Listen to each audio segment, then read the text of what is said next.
ഞാൻ doctor sister Annie Paul, consultant paediatrician, Nirmala medical centre, Muvattupuzha. ഞാൻ ഇന്ന് നിങ്ങളുമായി സംസാരിക്കുവാൻ ആഗ്രഹിക്കുന്നത് കുട്ടികളിലെ സ്ക്രീൻ ടൈം എന്നതിനെക്കുറിച്ചാണ്. സ്ക്രീൻ ടൈം എന്നാൽ ഒരു കുട്ടി മൊബൈൽ ഫോൺ, TV, കമ്പ്യൂട്ടർ തുടങ്ങിയവയുടെ മുമ്പിൽ ചെലവഴിക്കുന്ന ഒരു ദിവസത്തെ സമയമാണ്. ഇന്ന് നമുക്കറിയാം, കുഞ്ഞുങ്ങൾ ഏറെയും മൊബൈൽ ഫോണിൻ്റെ അഡിക്ഷനിലാണ്. റൗണ്ട്സിനൊക്കെ ചെല്ലുമ്പോൾ ഞാൻ പലപ്പോഴും കാണാറുണ്ട്, നടക്കാനോ സംസാരിക്കാനോ ഒക്കെ തുടങ്ങാത്ത കുഞ്ഞുങ്ങൾ വരെ മൊബൈൽ ഫോണിൽ തോണ്ടിക്കളിക്കുകയും മൊബൈൽ ഫോൺ കിട്ടുന്നതിന് വേണ്ടി വാശി പിടിച്ച് കരയുകയും എല്ലാം ചെയ്യുന്ന കാഴ്ച. നമുക്കറിയാം, കുഞ്ഞുങ്ങളിൽ ഈ മൊബൈൽ ഫോണിൻ്റെ അമിതമായ ഉപയോഗം നിമിത്തം ശാരീരികവും ബൗദ്ധികവും മാനസികവുമായ ഏറെ പ്രശ്നങ്ങൾ കണ്ടുവരുന്നുണ്ട്.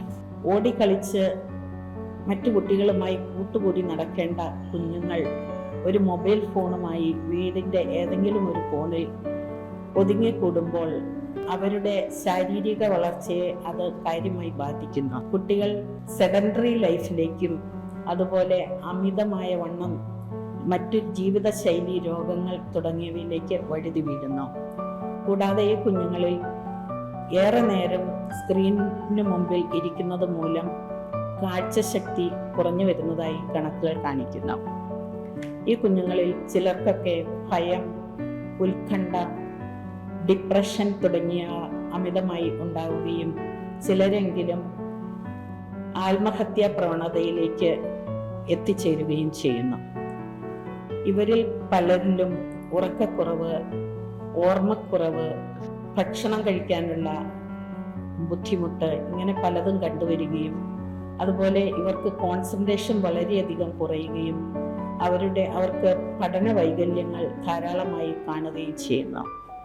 ഇപ്രകാരം ഉള്ള ഈ പ്രശ്നങ്ങളെല്ലാം കൊണ്ടുവരുന്ന ഈ മൊബൈൽ ഫോണിൻ്റെ ഉപയോഗം ഏതു വിധേനയും നിരുത്സാഹപ്പെടുത്തേണ്ടത് നമ്മുടെയൊക്കെ കടമയാണ്. 2 വയസ്സിൽ താഴെയുള്ള കുഞ്ഞുങ്ങൾക്ക് സ്ക്രീൻ ടൈം 0 ആണെന്ന് നമുക്കറിയാം. എന്നാൽ വിദേശത്തുള്ള അവരുടെ മാതാപിതാക്കളുമായി ഫോണിൽ സംസാരിക്കുകയോ കാണുകയോ ഒക്കെ ചെയ്യുന്നതിന് നാം അവരെ അനുവദിക്കേണ്ടതാണ്. 5 വയസ്സിനും 2 വയസ്സിനും ഇടയ്ക്കുള്ള കുഞ്ഞുങ്ങളുടെ സ്ക്രീൻ ടൈം 1 മണിക്കൂറാണ്. എന്നാൽ ഇവ മാതാപിതാക്കളുടെ നിയന്ത്രണത്തിൽ ആയിരിക്കണം.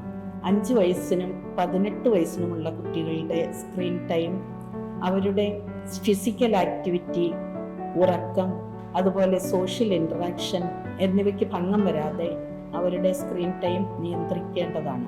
3 വയസ്സിൽ താഴെയുള്ള കുഞ്ഞുങ്ങൾക്ക് ഇലക്ട്രോണിക് ഗെയിംസ് അനുവദനീയമല്ല.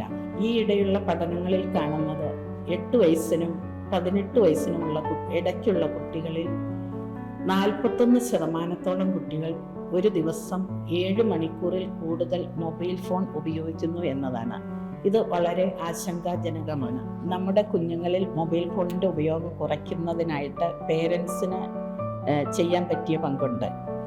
പേരൻസ് പലപ്പോഴും മൊബൈൽ ഫോൺ കൂടുതലായിട്ട് ഉപയോഗിക്കുന്നു എന്ന് കുഞ്ഞുങ്ങളോട് മൊബൈൽ ഫോൺ ഓഫാക്കാൻ പറയുമ്പോൾ പറയാറുണ്ട്. അപ്പം അതുകൊണ്ട് പേരൻസ് വീട്ടിലായിരിക്കുമ്പോൾ അല്ലെങ്കിൽ ജോലി കഴിഞ്ഞ് തിരിച്ചു വരുമ്പോൾ തന്നെ ഓടിച്ചെന്ന് മൊബൈൽ നോക്കാതെ കുഞ്ഞുങ്ങൾക്കൊരു മാതൃകയാകത്തക്ക വിധത്തിൽ മൊബൈൽ ഫോണിൻ്റെ ഉപയോഗം പരിമിതിപ്പെടുത്തുന്നത് വളരെ നല്ലതാണ്. അതുപോലെ തന്നെ വീട്ടിൽ കുഞ്ഞുങ്ങളുമായി ഇരിക്കുമ്പോൾ കുഞ്ഞുങ്ങളെ നമ്മൾ ചെയ്യുന്ന ജോലികളിൽ സഹായിക്കുക. ഉദാഹരണം പറഞ്ഞാൽ, എന്തെങ്കിലുമൊക്കെ എടുത്തുകൊണ്ട് വരാൻ, ഇപ്പം കറിക്കരിയാണെങ്കിൽ കത്തി എടുത്തുകൊണ്ട് വരിക, അല്ലെങ്കിൽ അങ്ങനെ കറിക്കരിയാൻ സഹായിക്കുക, പാത്രം എടുത്തുകൊണ്ട് വരിക, അങ്ങനെയൊക്കെയുള്ള ജോലികളിൽ, അല്ലെങ്കിൽ പൂച്ചയ്ക്ക് തീറ്റ കൊടുക്കുക, ഇങ്ങനെയൊക്കെയുള്ള ജോലികൾ കുറച്ച് കുഞ്ഞുങ്ങളെ കൂടി ഭാഗവാക്കുകളാക്കുന്നത് നല്ലതാണ്. അതുപോലെ ഫ്രീ ടൈമിലാണെങ്കിൽ കുഞ്ഞു കുട്ടികളുമായി എന്തെങ്കിലുമൊക്കെ കളിക്കുക. നാം അവരിലേക്ക് ഇറങ്ങി വന്ന്, അവരുടെ ലെവലിലേക്ക് ഇറങ്ങി വന്ന് അവരോടൊത്ത് കളിക്കുന്നത് അവർക്ക് വളരെ സന്തോഷകരമാണ്. ഈ വിധത്തിലൊക്കെ നമുക്ക് കുഞ്ഞുങ്ങളെ ഈ TV-യുടെ അല്ലെങ്കിൽ മൊബൈൽ ഫോണിൻ്റെയൊക്കെ ഉപയോഗത്തിൽ നിന്നും കുറച്ചുകൂടി നല്ല രീതിയിൽ വളർത്തിക്കൊണ്ടുവരുവാനായിട്ട് സാധിക്കും.